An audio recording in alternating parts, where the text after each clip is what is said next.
Tehillim, chapter 20. Apologize for the lateness of the hour. Severely limits what we can do.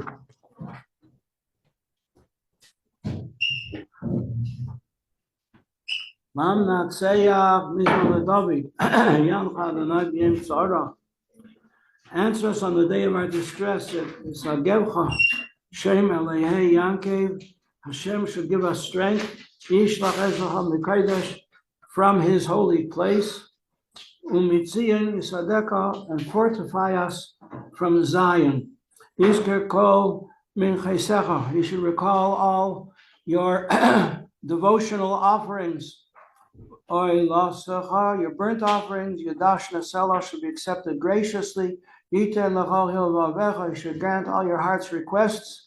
I'm sure you all have heart's requests. V'cho Atzasecha Yamale, and your good resolutions, He should enable you to fulfill them.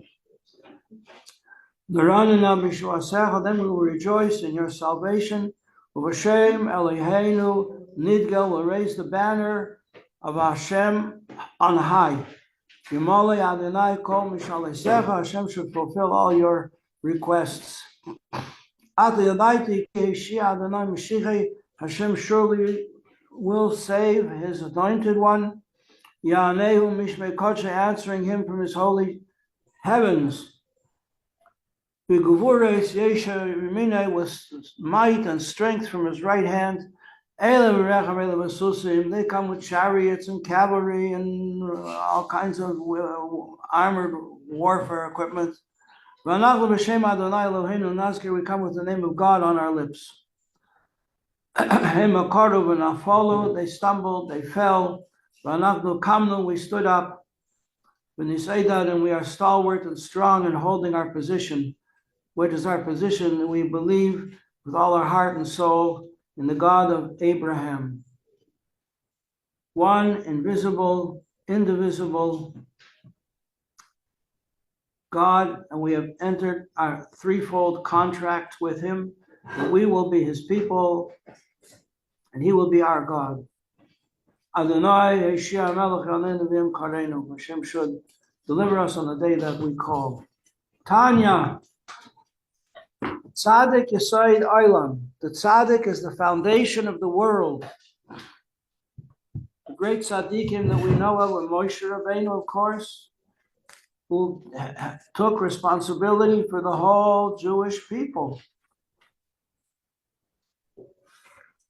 and led us out of bondage and sustained us for 40 years in the desert and brought us into the Holy Land, gave us the Torah.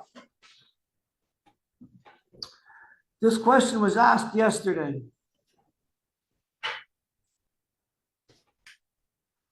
When it says, in the name of the prophet Isaiah, Yeshayahu, Neshames Ani Asisi, I made Neshames.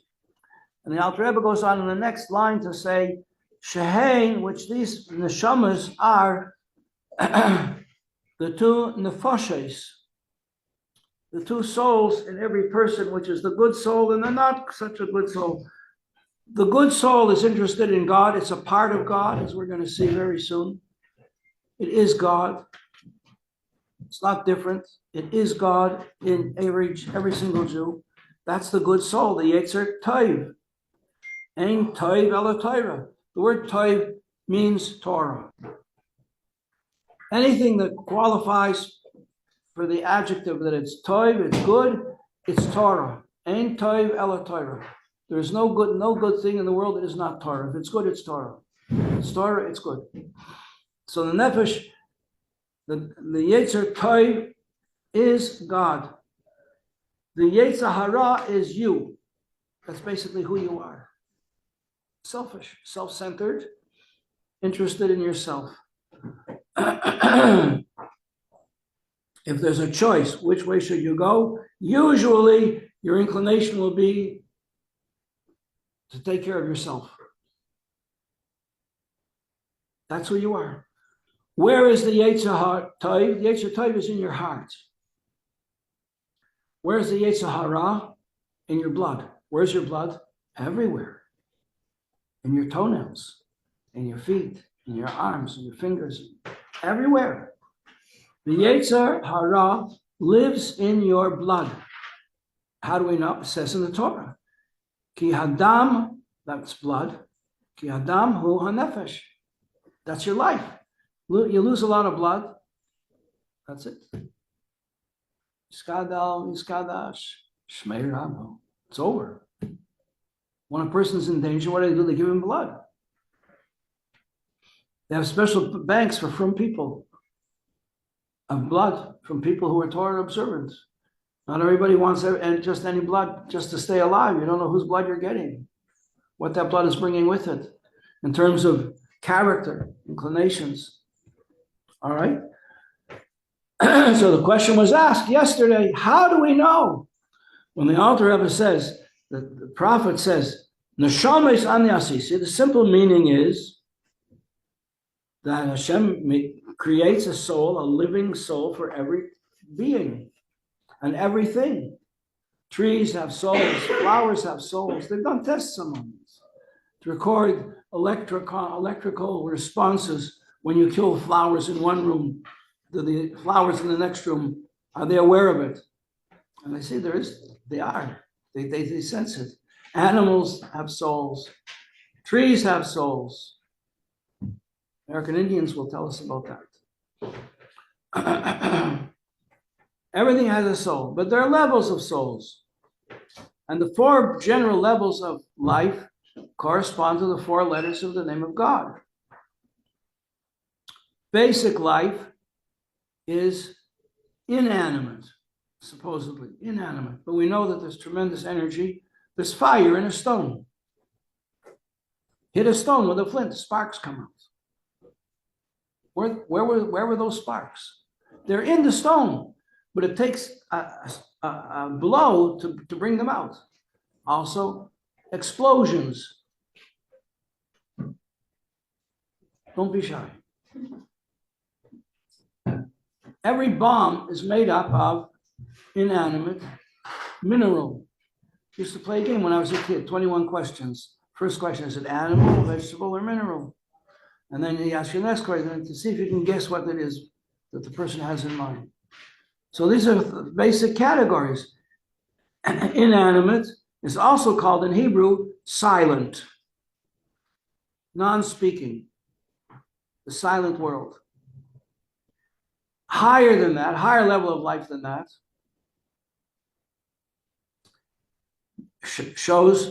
the life shows in that the thing grows. What does it live from? It lives from the inanimate, the minerals and things that are in the earth. But it can't move around. So we have the ingenious, unbelievable, fascinating science of the dispersal of seed. How do the things from the organic world multiply and grow? So Hashem arranges in each growing thing the most amazing method of spreading its seed far and wide. You know, the dandelion, grow the seeds all over the place. Each 50 seeds in each dandelion, mini parachutes. As you have dandelions all over your yard. Every growing thing has its own unique way of spreading its seeds, without which it would not endure. There wouldn't be any more of it. So it shows growth. From a small seed, it grows up into a big plant. It could be a tree, it will live 200 years. Higher than that is the level of life that not only grows, it also moves. Is the animal kingdom, right? That's a third level of life. And higher than that is rational. Who said that? French philosopher Descartes. Je pense, I think, alors je suis. That means I am. That's proof that I'm alive. I think, therefore I know that I'm alive. That's the rational world. This is the only level of life that makes rational decisions.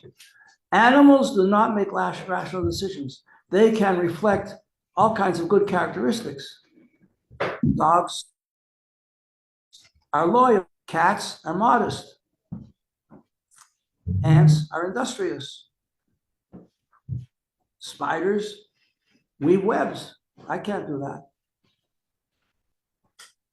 Every creature has its own genius, but they're limited. That's all they can do. They can't advance.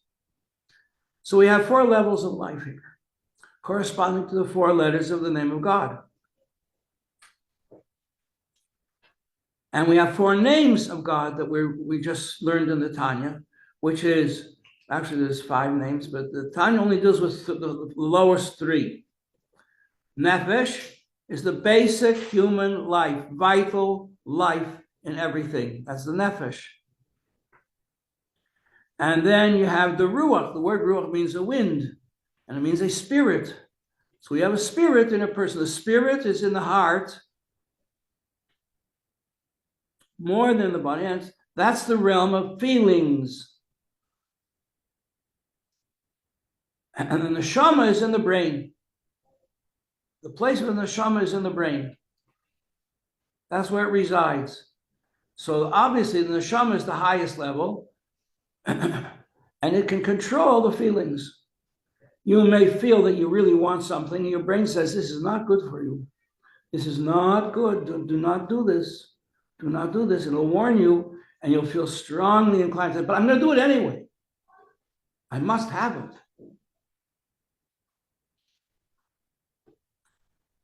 The first lesson, I think I told you the story already. It's one of my favorite stories about how the Alter Rebbe sent a spy in the war between France and Russia. And the spy's name was Moshe Meisels. A Meisel's a mouse, but that was his name. Moshe Meisels. He spoke French fluently. When you invade a country, nowadays, when America went into Afghanistan, other wars, you have to have people from the country who are going to show you around, tell you where to go and where not to go. People speak the language, can arrange for the troops to get food from the land. So they need a spy. So the Alter Rebbe sent his chassid, Moshe Meisels, to spy on Napoleon.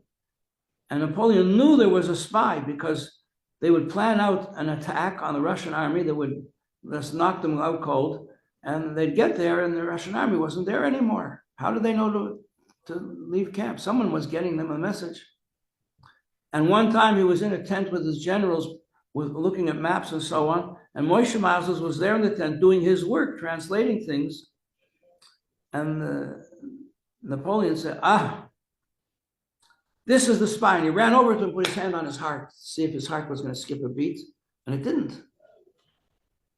So Rabbi Moshe pretended that he didn't know what Napoleon was talking about. So Napoleon said, well, I believe you, but don't hang around this tent any longer.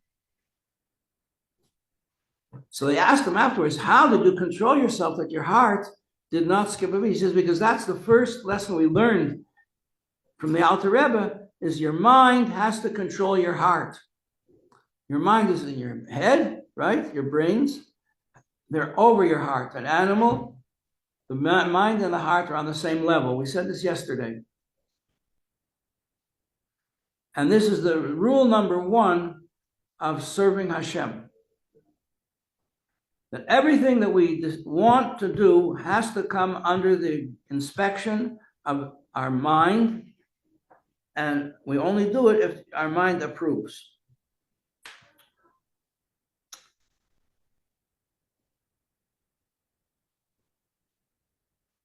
Now, how do we know when Isaiah says, in the name of Hashem, he's a prophet. He's saying Hashem is speaking through him. That's a very difficult subject to understand. How does a person get to this level that he is no longer a person, a rational thinking person? He is a microphone and Hashem speaks through him.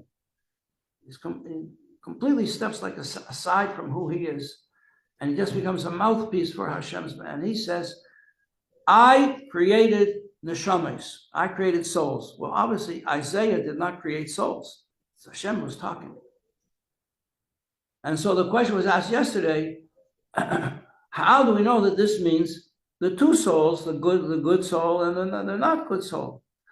And this is a very important question. You may have had it. It certainly crossed my mind. And the answer is like this. When Hashem gave the Torah at Mount Sinai, he gave the Torah together with its meanings. And there's a whole world within a world of meanings. And just like there are 4 levels of life based on the 4 levels of the name of God. So we spoke about the nefesh, ruach, and the neshama. But there are 2 more levels that the Tanya doesn't speak about, and they are the chaya, which is a higher level of life, and the yechida. The yechida is the essence of life. Yechida means unique. So when a person has yechidus, for instance, that means that the yechida in his soul connects with the yechida in the Rebbe. That's what yechidus is. And that sets a person on his feet and clarifies for him what's his purpose in life. So there's 5 levels of the soul. That's why when a person has yahrzeit, they daven from the Omid, they light 5 candles for these 5 levels of the soul. So the Torah was given with all its explanations, and the explanations generally are categorized by 4 levels. And these levels are called the garden of Torah. A garden in Hebrew is called a pardes. Pardes Chana.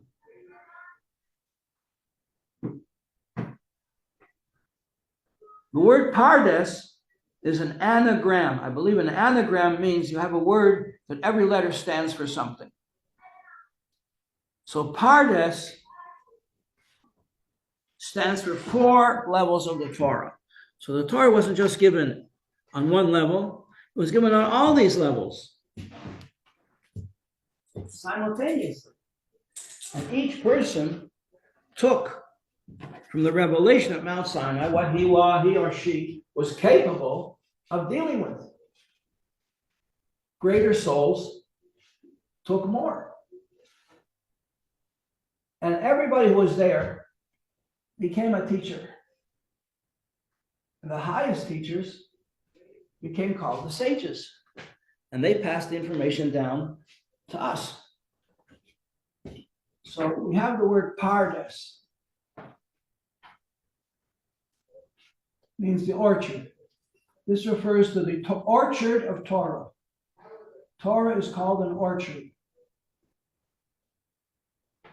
The P stands for pshat. Really, this should be on the bottom.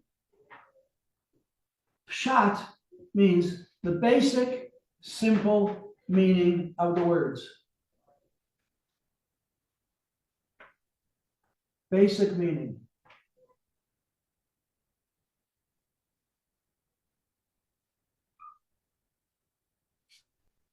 And so anything in the Torah never leaves its basic meaning. That is the foundation. I'll bring this down here. That's the foundation. Foundation. Every meaning in the Torah stands on this base meaning.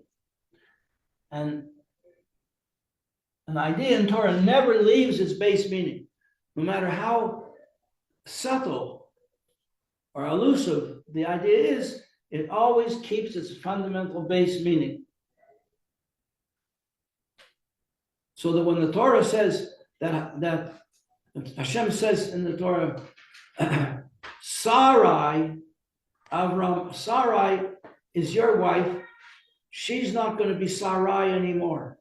Sarai cannot have children. Sarai did not have a womb. But she's going to be Sarah. We're going to change her name. We're going to change the whole spiritual nature of what she is. Sarai means my princess, royalty.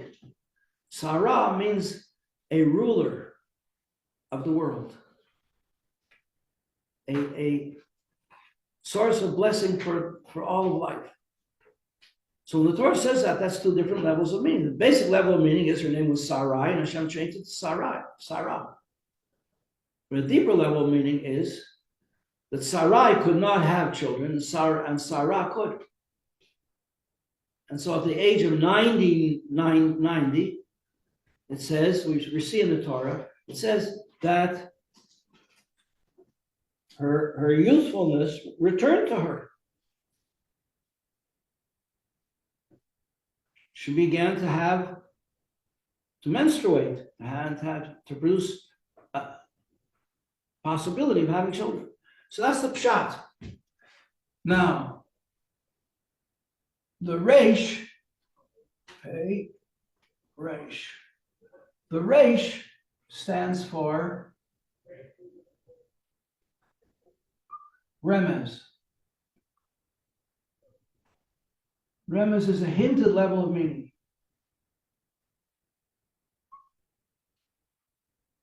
So on the simple level of meaning, Hashem creates souls for every living being. On a hinted level of meaning, not only he creates souls, he creates the whole world anew, afresh. When you wake up in the morning, you're created brand new. So that's a hint, that's a remez of the creation of the world. And that's why if a person stays up all night, he's exhausted, he or she is exhausted, and the sun rises, they feel new energy. How come? They should be exhausted. Because that's the hinted level of meaning, that the creation of the day is a hint of the whole creation of the universe. So that's a hinted level of meaning. So yes, I created souls, basic meaning. Everybody has a soul, a living soul. But then we just finished learning that the soul could be the basic soul, the nefesh, or the soul that has feelings. Hath a Jew not feelings? Famous line from Shakespeare. And the neshama has intellect, the intellect. And then we have drush. This is the source of the word for drasha. That's the ethical meaning. What do we learn from this about being a good person or not being, or being the opposite of good? What's the ethical meaning that we learn from this? That's the Daled.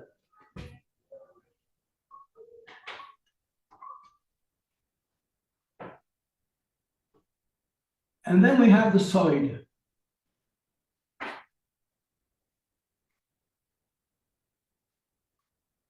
Soid is the mystical level.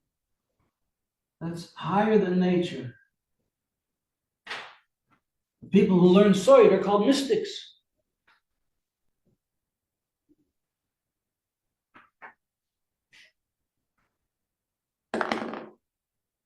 And Hashem created the world with the Torah. It says, Bereshis, the first line of the Torah, but like an architect, in the beginning, Hashem created the heavens and the earth. The heavens and everything in them, and the earth and everything that's in the earth. Now it says, Bereshis, in the beginning, Bara, he created, Hashamayim, it doesn't say Hashamayim, it says, Ace Hashamayim. Ace, what is ace? For those of you who learn a little Hebrew, and you're growing up, the word ace is made up of an aleph and a taf. Aleph is the first letter of the aleph base, and taf is the last letter of the aleph base, 22nd letter of the aleph base. So he says, Eis HaShamayim, not just Hashem created the heavens, created Eis HaShamayim and everything that's in them from Aleph to Tav, from beginning to end.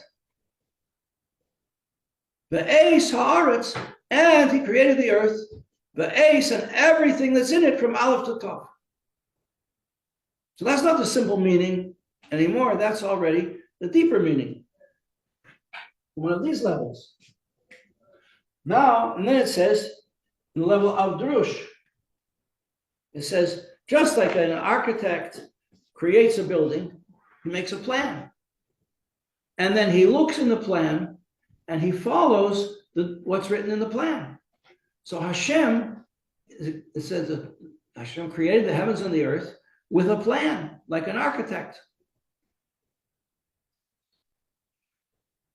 And he put all the details into the world according to the plan. Eis HaShamayim Eis HaAretz, from the beginning, from the Aleph to the Tav.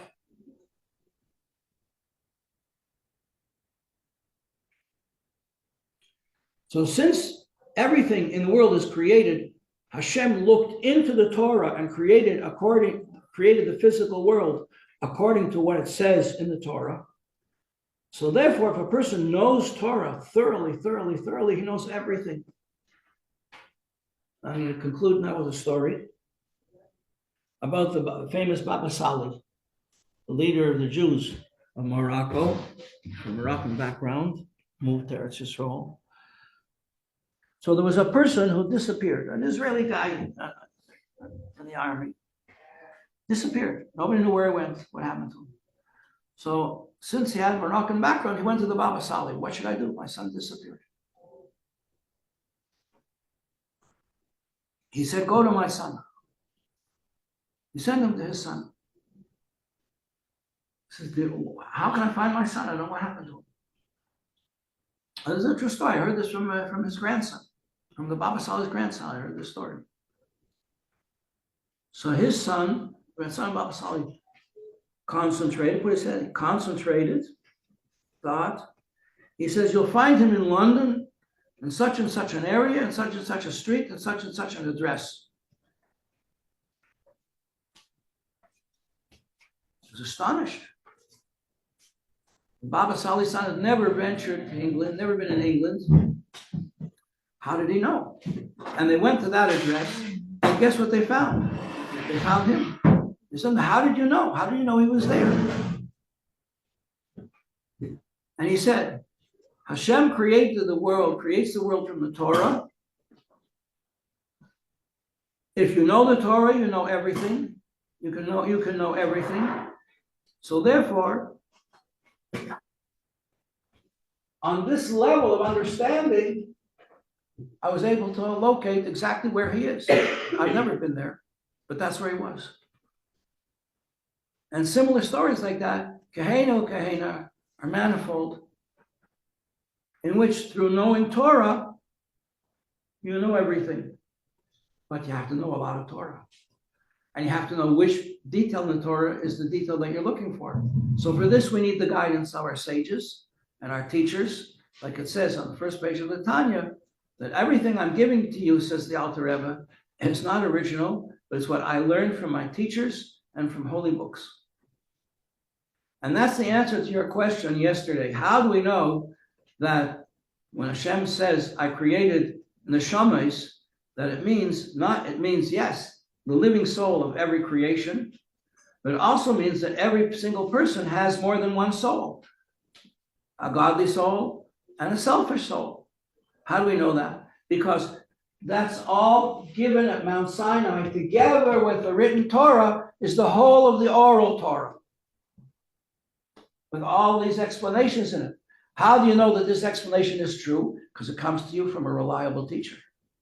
You can't make up explanations. If you do, you'll find contradictions. You'll end up with questions and quandaries. So therefore, the transmission of Torah is crucial, that it should be exact and it should be from true sources. And who are the true sources? They are the sages. And the sages pass on the knowledge, they test the knowledge, they temper the knowledge. Like you have a piece of metal and you heat it red hot and then you plunge it into water. Any piece of information in the Talmud or in the explanations that come along with it from the teachers throughout the sages, they're tested. And if they don't stand under the test, they're discarded. So that's how we know. When we read the pasuk that Hashem says, I created a lot of souls, and the sages teach us this means that everybody has two souls, not just a lot, but in every single person. A person is a small world. So whatever it says about the creation of the world in general, it's also going to apply to you in particular. It says Hashem created a soul for everything, means he created the life that enables your stomach and your intestines and your limbs all to function. And he created also on a spiritual level souls, one being a selfish soul interested in survival and in pleasure, and pleasure-seeking soul. And the other level, the spiritual level, that we have a conflict in our heart between the right side of the heart and the left side of the heart, between godly inclinations, which are good, and which are connected, which are rooted in the Torah, and selfish inclinations, which are rooted in our desires, pleasure-seeking desires, pleasure principle. So there was once a Jewish philosopher named Spinoza, and he said that the whole basis of morality is pleasure. People do things because it's pleasurable to them, and that becomes called good, and things that are not pleasurable become bad, called bad. Well, that's not the basis of morality. That was his theory, and his theory was rejected by the teachers of his time.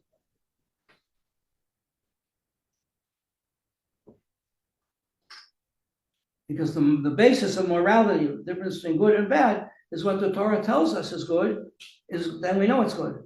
And the Torah tells us the thing is to be avoided, then it's to be avoided. Chaim.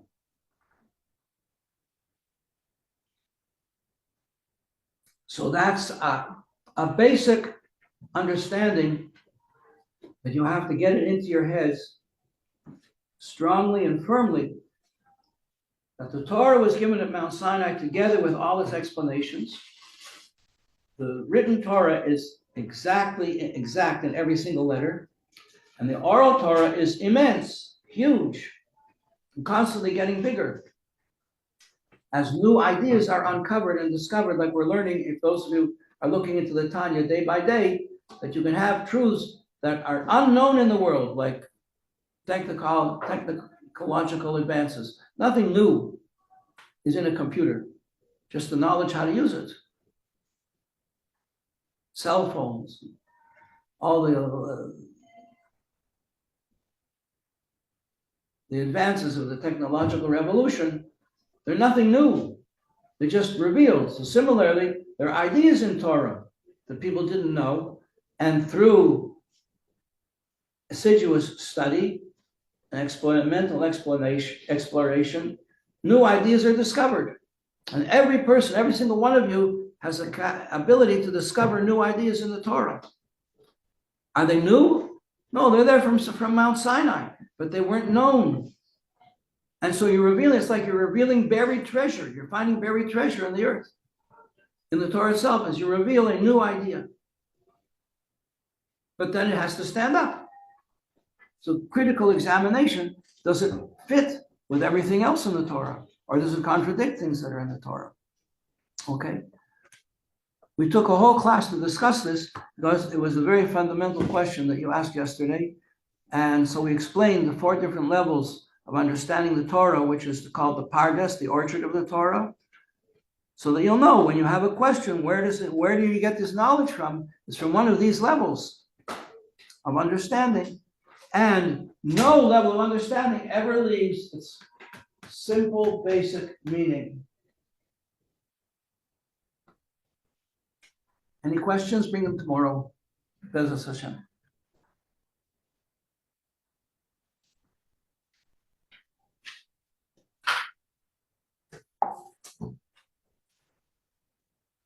Thank you all for coming. It's very, very important class today. If you have questions, discuss them amongst yourselves. You'll straighten it out.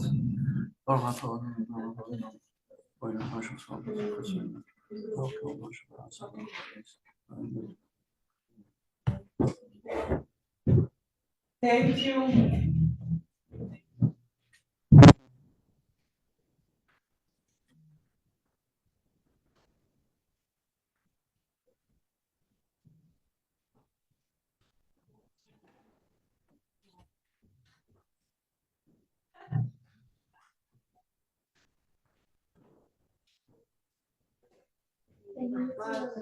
Where did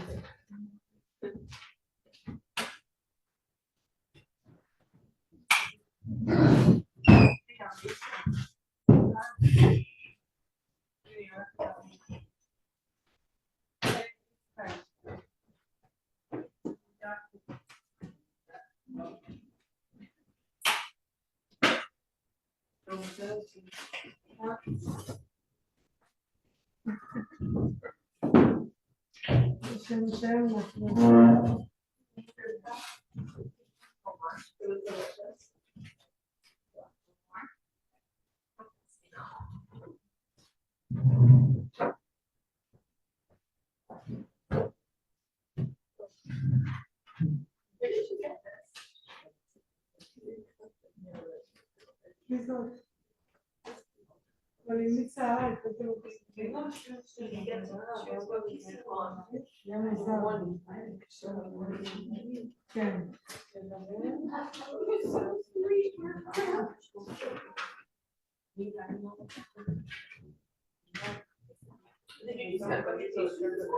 No,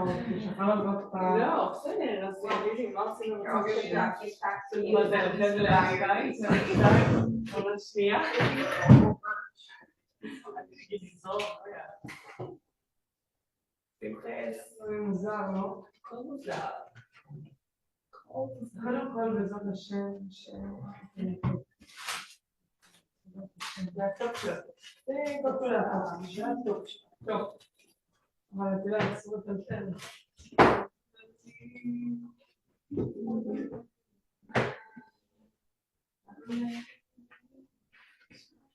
גם תקשיב שכל החושה עזבתי. תנו לי לדעות מה הם תפקיד, מה קורה, אפשר לדבר איתך? קשת? כן, זה לא שאני יכולה לעמוד בשביל זה אני אומרת, זה נדיר שם ככה, זה הכל כמו שבאתי זה הקרובה הרגע שלי יצא, קפתי לה ימנית וגם הגיבה לכולם, לא לטעוב שאני לא יודעת ולראות סוף שם אם אני יודעת לך